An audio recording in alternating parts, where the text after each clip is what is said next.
Die bewusste Elternschaft ist eine Persönlichkeitsentwicklung. Es ist die Beförderung und die Chance, dein höchstes Selbst zu leben, dich frei zu machen von Erwartungen anderer, dich frei zu machen von deiner Erwartung an dich selber und die Wahl zu treffen, ins Vertrauen zu gehen.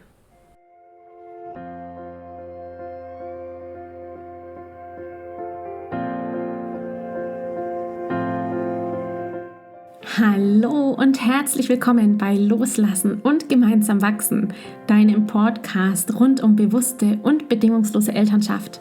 Mein Name ist Manuela Festel, ich bin Mama, Mutmacherin und vor allem Mentorin für achtsame Kommunikation und gewaltfreie Konfliktlösung mit Kindern. Und genau darum geht es auch hier in diesem Podcast. Ich zeige dir, wie du deinen Weg in eine bewusste, authentische und bedingungslose Elternschaft findest und Konflikte schließlich mit deinem Kind achtsam, respektvoll und gewaltfrei lösen kannst. Ganz ohne Schimpfen und Bestrafen. Bist du bereit? Na, dann lass uns loslegen. Hallo. Ich freue mich so unglaublich, dass du hier bist. So schön, dass du da bist. Zu dieser Episode, dass dich der Titel dieser Episode gepackt hat. Ich freue mich unglaublich. Denn tatsächlich, nach so vielen Podcast-Episoden in Loslassen und gemeinsam wachsen, ist mir aufgefallen, dass ich noch kein einziges Mal wirklich berichtet habe, dir dargestellt habe, erzählt habe, was eigentlich diese bewusste Elternschaft ist, von der ich die ganze Zeit spreche. Du findest es bei mir in meinem Newsletter und in den sozialen Netzwerken und ich spreche so viel von bewusster Elternschaft. Aber was meine ich damit eigentlich so ganz genau? Und wie gehe ich eigentlich vor, wenn ich Mamas auf ihrem Weg in diese bewusste Elternschaft begleite? Das werde ich dir in dieser Episode erzählen und es ist so cool. Für mich ist nämlich die bewusste Elternschaft, dadurch, dass ich selber ja Mama bin von 2 Mädchen, das Tool schlechthin für meine Persönlichkeitsentwicklung. Denn durch den Konflikt, der ja eigentlich erst wirklich im Kontakt und in Verbindung mit meinen Kindern entstanden ist und der Tatsache, Mutter zu sein, Mama zu sein und diese Verantwortung zu haben, haben mich erst in die bewusste Elternschaft gebracht.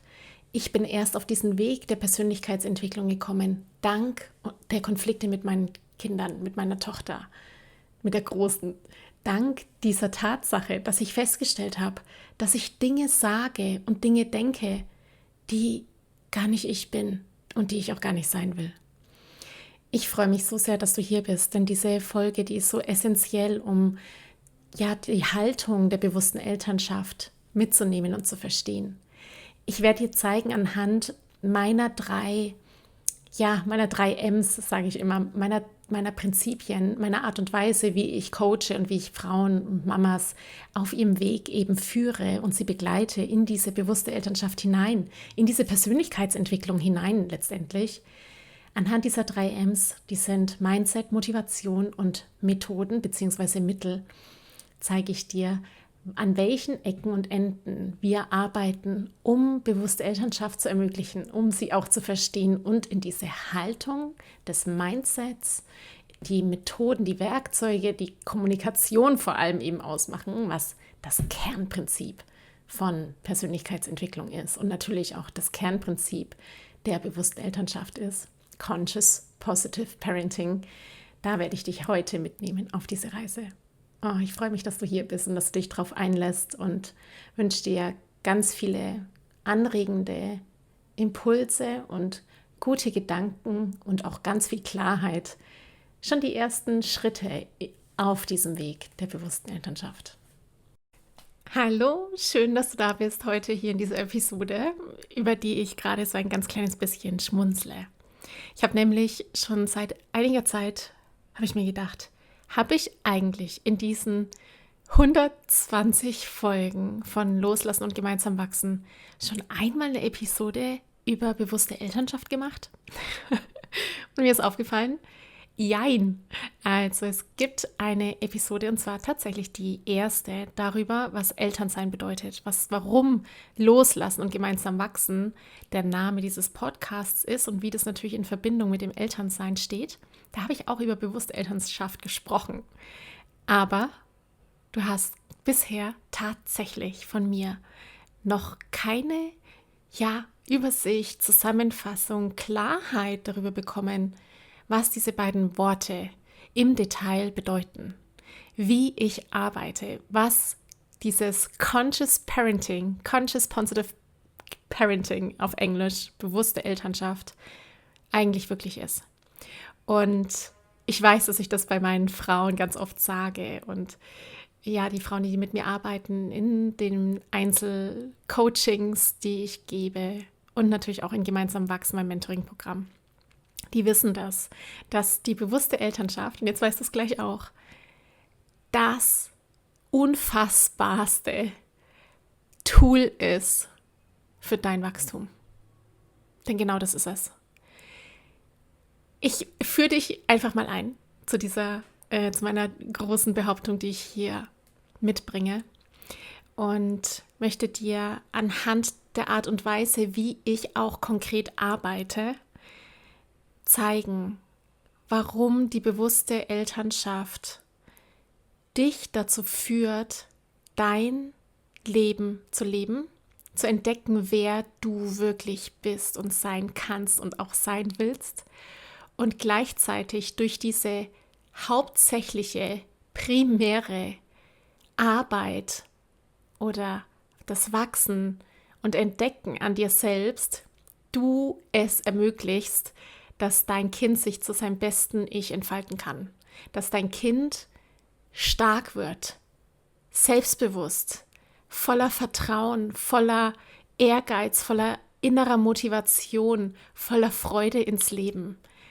Und ich gehe schwer davon aus, dass das ganz im Ernst dein Ziel ist, dass dein Kind sich genau so entwickelt. Wenn ich dich mal mitnehme so auf diese Reise, dieser Episode, dann muss ich doch bei mir anfangen, wie das bei mir so war, wie ich in die bewusste Elternschaft gekommen bin. Und ich kann dir sagen, ich empfinde tatsächlich dieses Wachstum, dieses unfassbar, unbändige Wachstum, das ich erlebe, als unglaubliches Geschenk der Elternschaft. Ich bin heute davon überzeugt, dass ich nie die Frau, Unternehmerin, dass ich nie so geworden wäre, wie ich heute bin, wenn ich nicht meine Töchter hätte.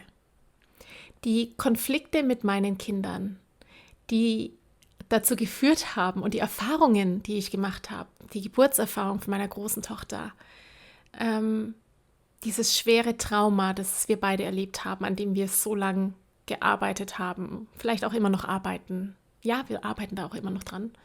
Es ist noch nicht, ich würde sagen, noch nicht ganz, bei mir schon, bei meiner Tochter vielleicht noch nicht ganz gelöst. Geburtstrauma, großes Thema, kann ich auch mal eine Episode dazu machen. Wie wichtig die Geburt ist und da möchte ich eine neue Episode dazu machen, weil es ist ganz komplex und es ist so unendlich wichtig. Wenn ich all diese Erfahrungen nicht gehabt hätte, dann wäre ich nicht heute so, wie ich bin. Das kann ich ganz sicher sagen. Denn die Konflikte haben dazu geführt, mich zu entwickeln, mich zu entfalten, verschiedenste Schichten von mir abzustreifen, Glaubenssätze wegzustreifen und zu sehen, was eigentlich drunter liegt. Ich bin auch davon überzeugt, dass genau das Elternsein die Chance schlechthin ist, diese Erfahrung zu machen. Es gibt ganz viele Menschen, die diese Persönlichkeitsentwicklung auch ohne Konflikte mit Kindern in Gang bringen und plötzlich diese Momente haben. Meistens sind es ja negative Momente, die wir erleben, die einen Wandel bringen, die vielleicht einen Job verloren haben zum Beispiel oder einen Menschen verloren haben, einen Herzensmenschen gehen haben lassen, dürfen, müssen. So einschneidende Momente im Leben, die in uns die Motivation bringen, was zu verändern. Und die Kinder bringen dich dazu, wenn du das sehen möchtest und wenn du bereit dafür bist und wenn du offen dafür bist, tatsächlich diese Entwicklung im Highspeed zu vollziehen. Wirklich im Highspeed, weil einfach das Leben und die Zeit es mit sich bringt und du jeden Tag auf verschiedensten Ebenen mit Kindern in Konflikten bist. Ja, die bewusste Elternschaft ist eine Persönlichkeitsentwicklung. Zum einen, es ist eine Haltung darüber, wie ich sein möchte, wie ich zum Menschen stehe, wie ich zu meinem Leben stehe. Es ist die Beförderung und die Chance, dein höchstes Selbst zu leben, dich frei zu machen von Erwartungen anderer, dich frei zu machen von deiner Erwartung an dich selber, von deinen Ängsten, die du hast. Das ist ganz wichtig. Und die Wahl zu treffen, ins Vertrauen zu gehen. Und das ist tatsächlich genau in der Kürze, was bewusste Elternschaft ist. Bewusste Elternschaft ist, dass ich aus einem angstbasierten Denken oder Modell ins Vertrauen gehe, in ein Denken oder in eine Haltung zum Leben, das heißt zu meinem Leben, zum Leben meines Kindes, zum Leben generell, des Vertrauens gehe, der Zuversicht gehe, der Hoffnung gehe. Und zwar in meinem Denken, in meinem Sprechen und in meinem Handeln. Ich erwähne voll gerne, und vielleicht hast du es in meinen E-Mails schon gesehen, die du ja regelmäßig von mir bekommst, ich erwähne total gerne immer wieder die 5 Dinge, die Sterbende am meisten bereuen. Und dazu gehört zum Beispiel auch, ich wünschte, ich hätte den Mut gehabt, mein eigenes Leben zu leben. Ich wünschte, ich hätte nicht so viel gearbeitet und ich wünschte, ich hätte den Mut gehabt, meine Gefühle auszudrücken. Mir erlaubt, glücklicher zu sein und den Kontakt meiner Freunde aufrechtzuerhalten. Also das sind die 5 Dinge, die Sterbende am meisten bereuen. Und die bewusste Elternschaft ist tatsächlich der Weg dahin, dass du am Ende deiner Tage an deinem Sterbebett bist und genau dieses Bereuen nicht mehr empfindest, weil du dich entschieden hast, dank deiner Kinder, dank die Konflikte, die sind, dank diesem Weg und der Haltung, bei der ich dich begleite, all das zu tun, damit du dein Leben lebst, damit du den Mut hast, Gefühle auszudrücken, damit du dir erlaubst, glücklich zu sein, damit du dir erlaubst, in Verbindung zu sein mit anderen Menschen, Freundschaften aufrechtzuerhalten und eben anhand deiner Werte erkennst, was dir wichtig ist. Also da steckt, ich wünschte, ich hätte so viel gearbeitet drinnen, so die Angst eben, die Existenzangst, die wir haben, zur Seite zu nehmen und im Vertrauen, in der Hoffnung und in der Zuversicht nach vorne zu gehen. Wenn ich da jetzt versuche, das in einen Satz zu bringen, ja, dann würde ich sagen, bewusste Elternschaft ist der Weg. Die Art und Weise, Kinder zu begleiten und ins Leben zu begleiten, der voller Achtsamkeit, Reflexion und Intention ist.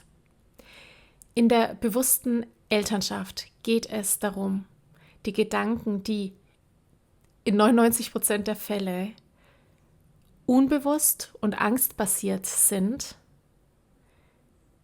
ins Bewusstsein zu bringen, Klarheit zu erlangen über das, was in dir präsent ist aufgrund deiner Gedanken, also welche Gefühle hast du, welche Bedürfnisse, also bedürfnisorientiert zu sein, welche Bedürfnisse sind in dir lebendig und schließlich zu handeln, zu reagieren aus diesem achtsamen, bewussten Ansatz heraus.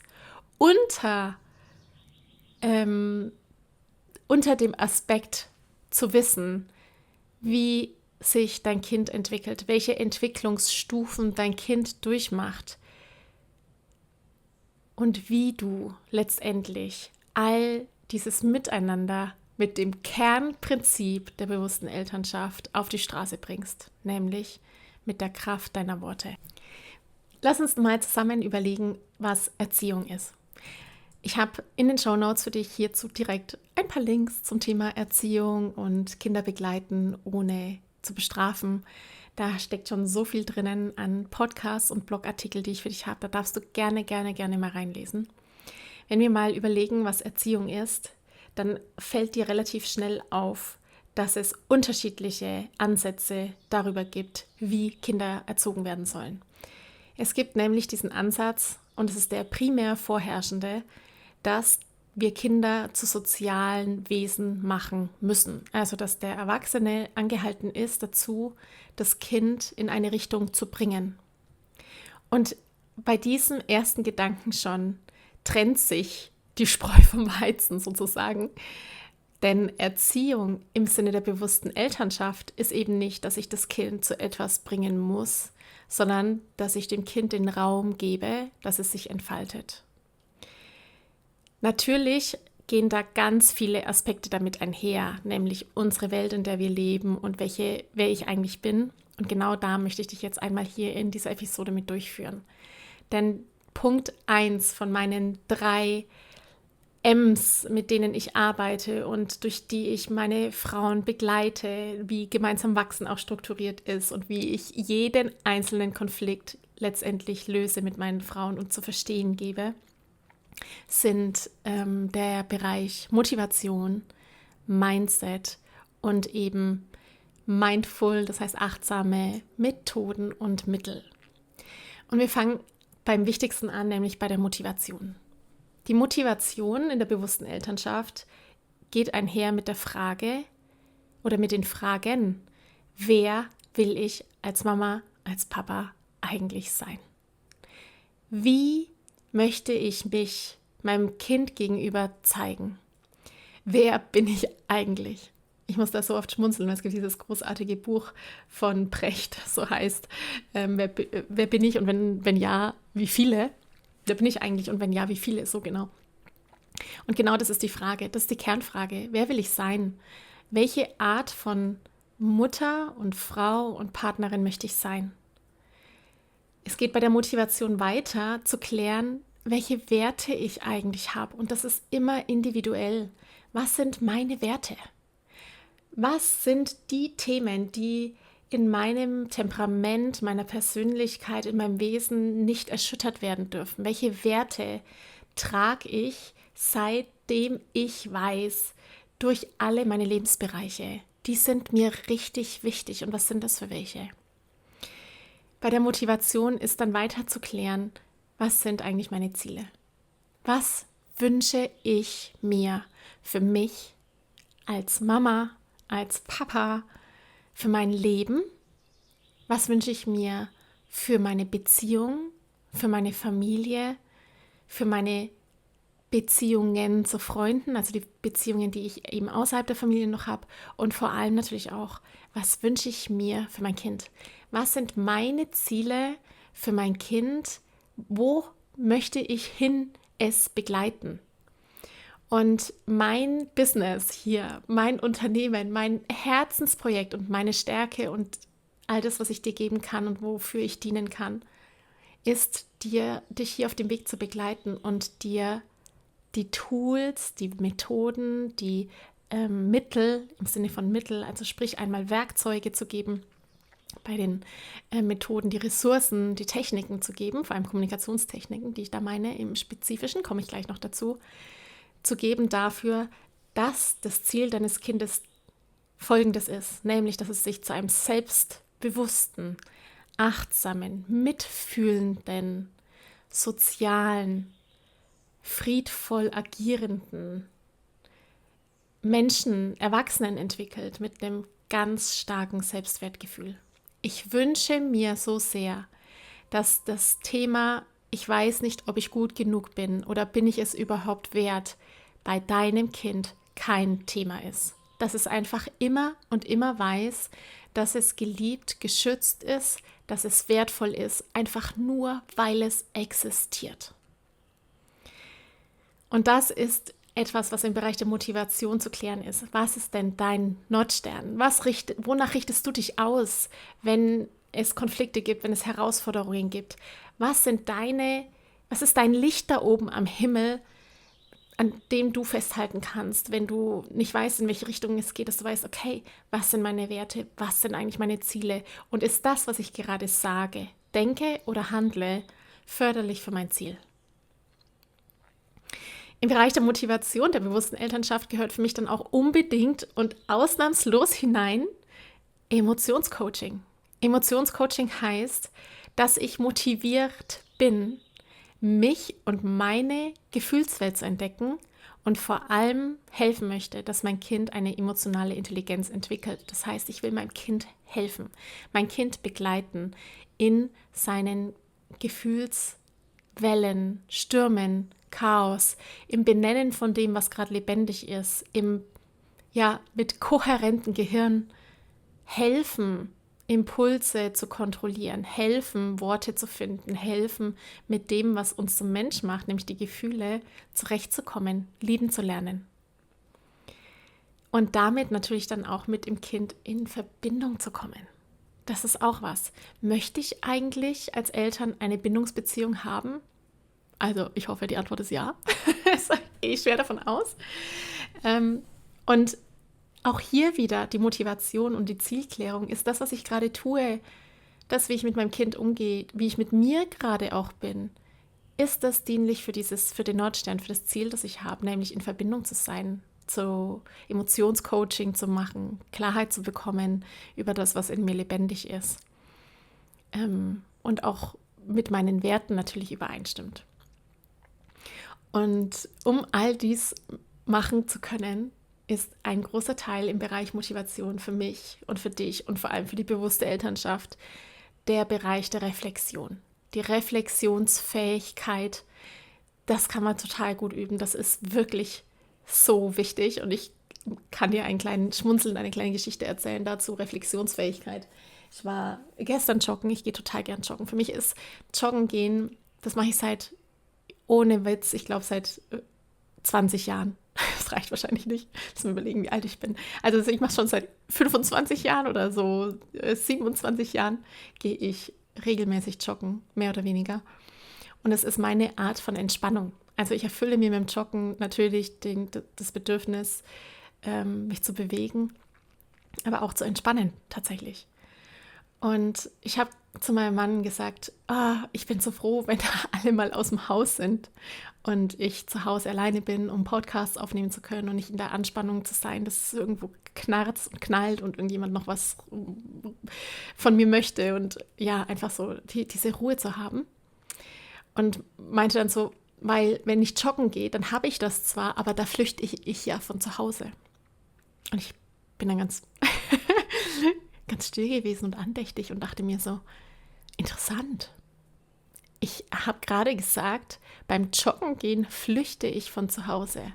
Und ich bin wirklich eine Dreiviertelstunde über diesen Gedanken gejoggt, um selbst zu entdecken, wie dieser Gedanke, wie dieses Wort der Flucht aus meinem Unterbewusstsein ins Bewusstsein kommt, was da eigentlich präsent in mir drin ist, warum ich Flüchten von zu Hause und wieder zurückkommen, was das Joggen so mit sich bringt, eigentlich so für mich bedeutet.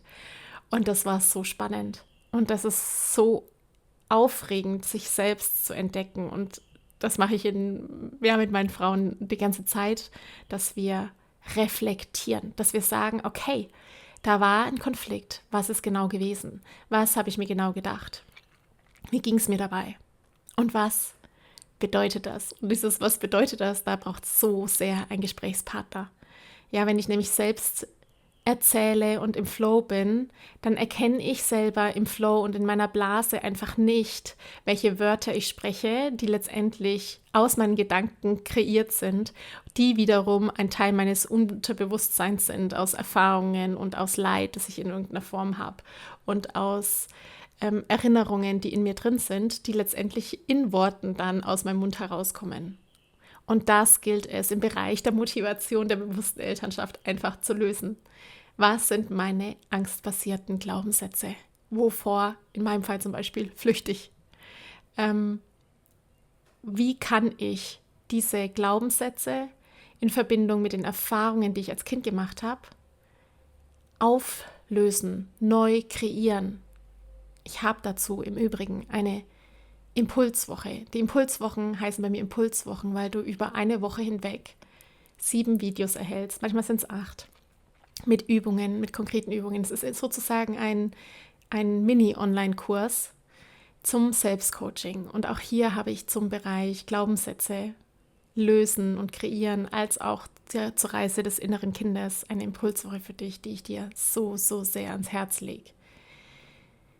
Genau, das ist die Motivation. Also ich muss die Motivation haben, oder es ist sehr hilfreich, die Motivation zu haben in der bewussten Elternschaft, dass ich wissen will, was da eigentlich in mir ist.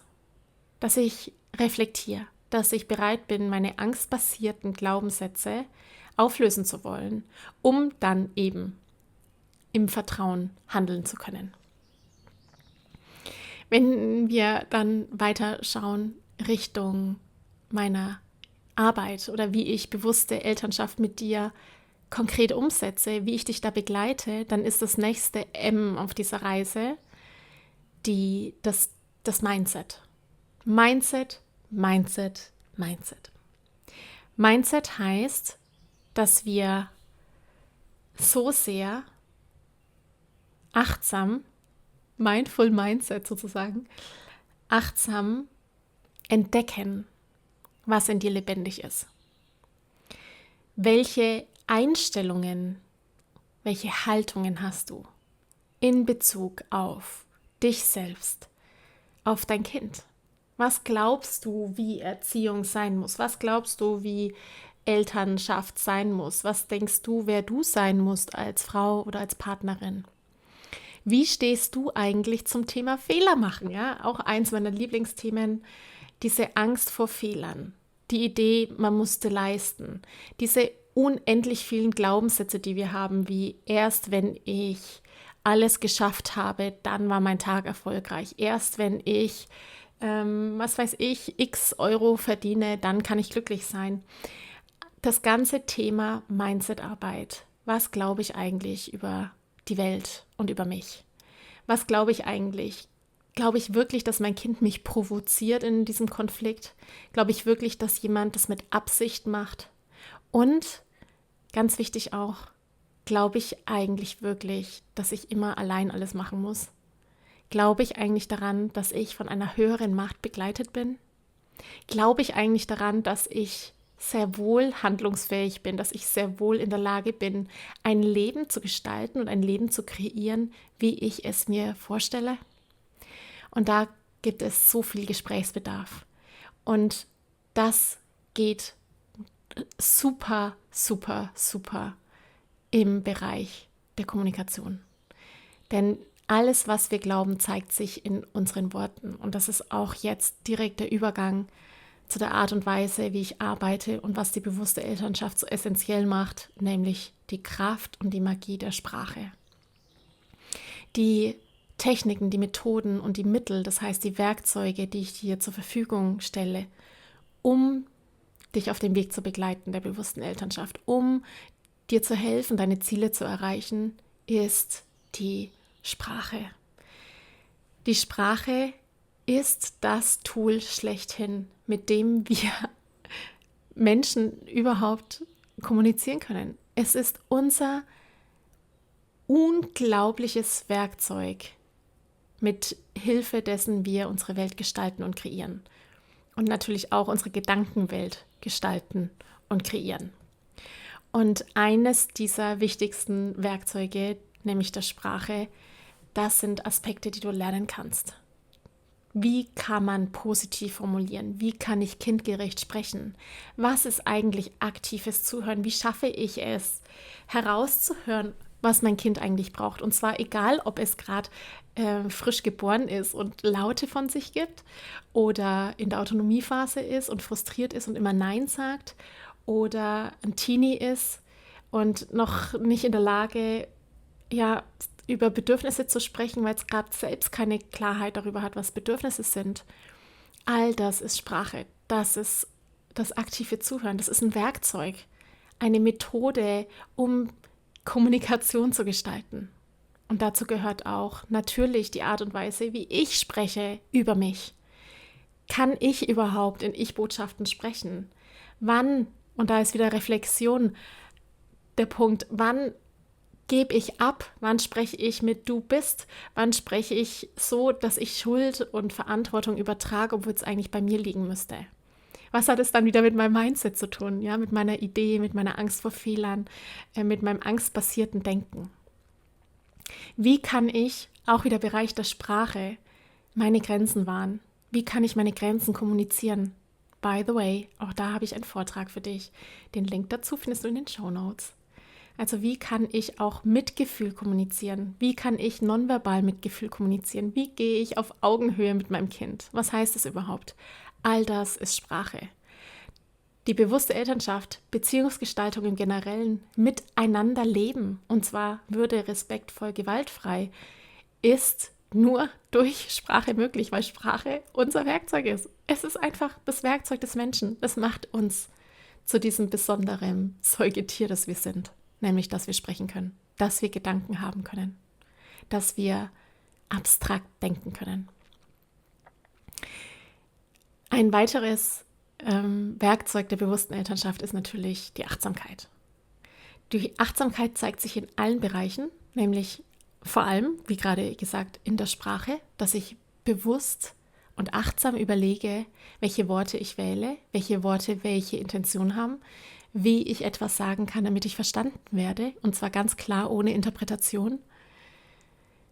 Aber auch natürlich ist die Achtsamkeit essentiell für den Moment, nämlich dafür, um im gegenwärtigen Moment präsent zu sein und meine Reaktion als auch die Reaktion meines Partners oder Kindes bewusst aufzunehmen, zu steuern und zu reflektieren. Die Achtsamkeit hilft, um impulsives, spontanes Verhalten, auch natürlich unsere Gedanken, die wir haben, zu reduzieren und eine unterstützende, liebevolle, respektvolle Umgebung zu schaffen. Die Achtsamkeit ist so notwendig, um einen Raum zu schaffen zwischen Reiz und Reaktion. In all den Momenten, in denen wir Konflikte haben und angstbasiert denken und dann angstbasiert handeln, brauche ich Achtsamkeit. Ich brauche diesen Fokus mit Hilfe des Atems idealerweise. Wenn du magst, hör gerne da mal in die Podcast-Episode zum Thema Angst hinein. Das ist die Nummer 119, findest du auch in den Shownotes.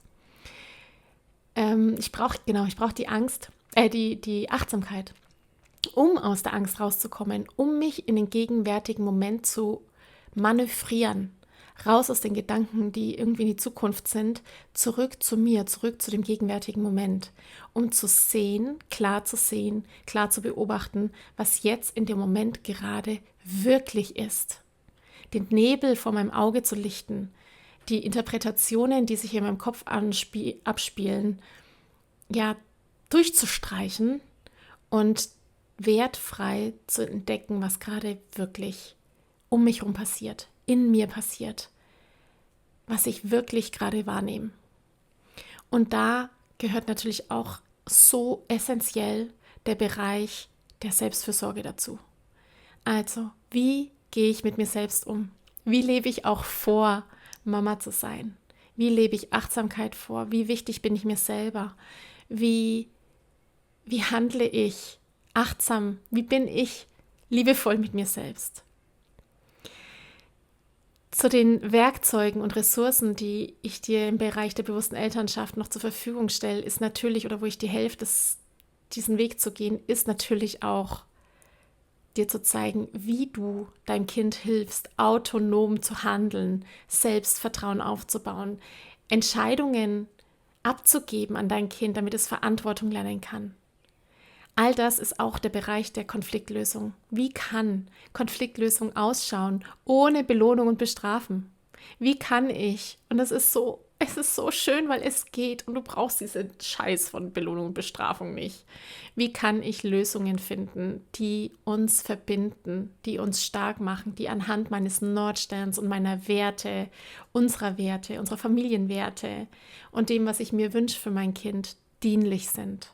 Und da gibt es so Unmengen viele Möglichkeiten. Wir können Konflikte so auf so unterschiedliche Arten und Weisen lösen, wenn wir uns bewusst sind, welche alten Mechanismen an Sprach-, Denk- und Reaktionsmuster in uns lebendig sind und uns darauf einlassen, aufgrund der eigenen Mindset-Arbeit, aufgrund der Klarheit deiner Haltung, neue Wege zu finden und zu gehen.